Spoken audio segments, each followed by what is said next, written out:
Hey guys, subscribe for daily content, and if you're shopping for gear, make sure you check out the description for the newest items at some of the very best online retailers. There's also links for some of the items that I personally recommend. Thanks!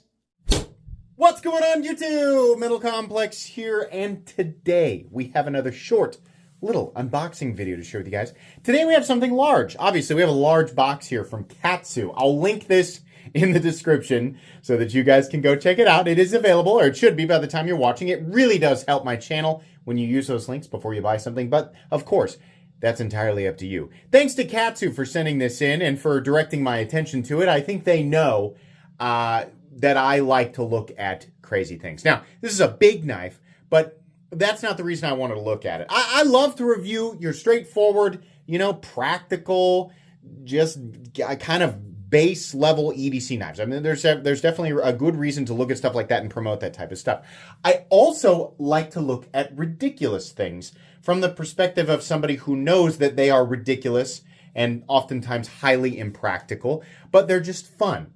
I would categorize this knife as that, but you can definitely use it. Is it the most practical for what it's designed for? I have no idea. I'm not the right person to tell you, but I will look at it and show it to you guys and let you know that it exists. For nothing else than just to put a smile on your face. Thanks to my patrons for supporting me. Let's get in. Oh, I forgot there's a sleeve on it. I have not actually opened this up, but I definitely know what it is. So, oh my God. Oh man, look at that sheath. So this is, the name of this will be in the description. It's like some, they always do like a code, like the K something, KSO1 or whatever. It's something like that. Today's video is not at all a review. It is simply just a showcasing of a crazy object. I have seen like camp choppers. That's, if you haven't figured it out, this is definitely like a chopping apparatus, right? Now, as far as like your most optimal camp choppers and what you might use them for and what makes them optimal or not optimal or less optimal or whatever, I will not be able to tell you. That is definitely not my area of expertise. Oh my God, that is so freaking cool. Oh man, that is awesome. Holy moly. You know what? I feel like, is this more of a wood? Is this more for wood, or is it for like using on like bones? Is this more of like a butcher's, like a camp, like if you have hunted some sort of game and you're going to eat it like right there, or dismember it right there, I guess. Is this what you would use? First of all, I got to say this. Other Katsu products in the past, again, not that I'm critiquing from a position of, this, I've used a bunch of this stuff in like realistic scenarios and I'm giving my perspective based on that. No, it's purely just based on like regular Joe. How comfortable is this? A lot of the fixed blades that they have put out in the past, God, this is so crazy. They've been very short handled, and that's always bothered me. I want a little bit of room to move around. This guy has quite a bit of room on the handle. This is terrifying. This is cool for so many reasons outside of what it may or may not be useful for. What's the blade steel? It's AUS 10. And really, it's hard for me to critique. The part of me that critiques like the folding knife world, it's really easy for me because I guarantee you guys, this is probably a fairly expensive thing, right? I have a feeling that this is going to be well over $100, maybe even higher, right? I don't know. But it's very difficult for me to critique a blade like this in terms of blade steel because the rules, like a lot of people might look at this and be like, oh, AUS 10, why isn't it something more premium? Well, oftentimes, the benefits of the super premium steels require super high hardness, which is absolutely not what you want in something like this. This is going to be impact cutting, chopping, right? So not only do you not want the hardness to be incredibly high, but you want a steel that's going to be optimized for that type of use at a lower hardness. So is AUS 10 the right steel? I don't know. Maybe. You guys can tell me. I don't do a lot of chopping. I do think this is cool, though. And it just feels like, I don't think you could break this. I mean, absolutely bonkers, man. What are the holes for? I don't know. Probably just to make it look cool. Look at the, so it's got like this carved out area right here, this scooped out area in the middle of the flat, and the flat is literally all of this. And then right here is the cutting bevel. It is, it definitely has an edge on it, that's for sure. Hold on, let me get a piece of printer paper here, which proves nothing. We're just taking a quick look at the factory edge here. Oh my God. I don't know why that was so satisfying.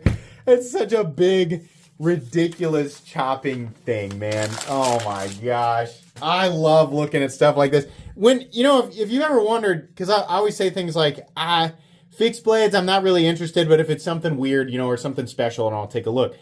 This is oftentimes what I mean. Like, if it's just ridiculous. This is both ridiculous, and also I feel like probably would work really well, right? Like, exactly for, I don't know if there's like a specific benefit to using this type of blade to baton with. Probably not, because I'm just guessing. I don't know anything about this, right? I know how to like put a tent together and sit in front of a fire. Like, that's my camping expertise, right? But the entire blade would have to pass through the wood, right? So you're creating friction with essentially double the height of a regular blade. Probably more than that. It's probably like two and a quarter times the total height of the blade. So you're creating all that additional friction. So probably not the best batoning thing, right? I don't know. You can tell me. For chopping other things, probably meat and stuff. Like meat and bones, maybe? Maybe this would work for like light. It's kind of like a huge cleaver and machete mixed together. But the amount of weight in that blade coming down, man, it definitely feels durable. It does not feel like a kitchen, like a dedicated kitchen tool. It feels like an outdoor, like combination kitchen, like outdoor brush clearing, maybe log splitting. It seems sort of like a multi-purpose thing. Plus, it's also got kind of a ridiculous aesthetic, right? But this is another. I think the Nemoto design, or Nemoto is designing like essentially all of the fixed blades for Katsu. I want to get a blade stock thickness measurement on this because I feel like it's not quite a 1/4 inch. It's probably 100. It's probably like 1/5 of an inch. Yeah, almost 190 thousandths, right? So still pretty darn thick, definitely. Let's get a measurement of this ridiculous thing. I love this. I love looking at stuff like this. I have no use for it, like personally, but I still think it's just super cool. The overall length, I guess we're gonna measure from here. I'll do a couple different measurements. From the tip of the blade, or what I can best guess is, we're gonna go 14, it's almost 14 and a half. The true straight length, though, is 14 and a quarter. Your blade length is, we're gonna go 8.65. Cutting edge, 8.5. Wow, oh my goodness. Okay, let's get the scale real quick and weigh it. Where is the scale? There it is. So I'm gonna weigh it just the blade, and then we'll weigh it in the sheath as well, which you could probably carry it on your person. I don't know. This is the type of thing that I would not carry with me. We need the unit to be, oops, gotta go all the way back around. Quality content here. Okay. What? So it'd be 1 pound, 15.2 ounces, almost 2 pounds. Unreal. Okay, so with the sheath, show this going in. Actually, that's not bad. That's actually, it feels pretty secure, right? Yeah, okay. There's maybe left and right, but up and down, now I'm not feeling any movement, if that's important to you. With the sheath, it's definitely 2 pounds, 13 ounces. Almost, that sheath weighs a lot. God dang. Yeah. Almost 3 pounds. That's a heavy object. All right. Well, that was fun and weird. Probably not the type of thing that will get a full review. You might get a video of me on YouTube Shorts or on Instagram using this to, like, you know, just chop into a log or something, like something stupid, right? I should wear the gauntlets when I do that, right? I promise to wear protective eyewear and gloves and all that stuff that I don't normally do. But this was fun. This is cool. If you like stuff like this, or you actually have a use for it, which again, I don't, this will probably end up as a giveaway item, honestly. But if you have a use for this, I'll link it in the description because it should be available. But that's going to be pretty much it today, guys. Please make sure to follow me on Instagram at metal_complex. If you enjoyed this video, leave a like. If you'd like to check out my other content, I do, of course, have lots of videos of knives that are either expensive or inexpensive that I do or don't like, so check those out. And if you enjoy all my content, go ahead and click on that Metal Complex logo right there and subscribe because there's definitely more coming. Thanks again for watching, everybody, and have a great day.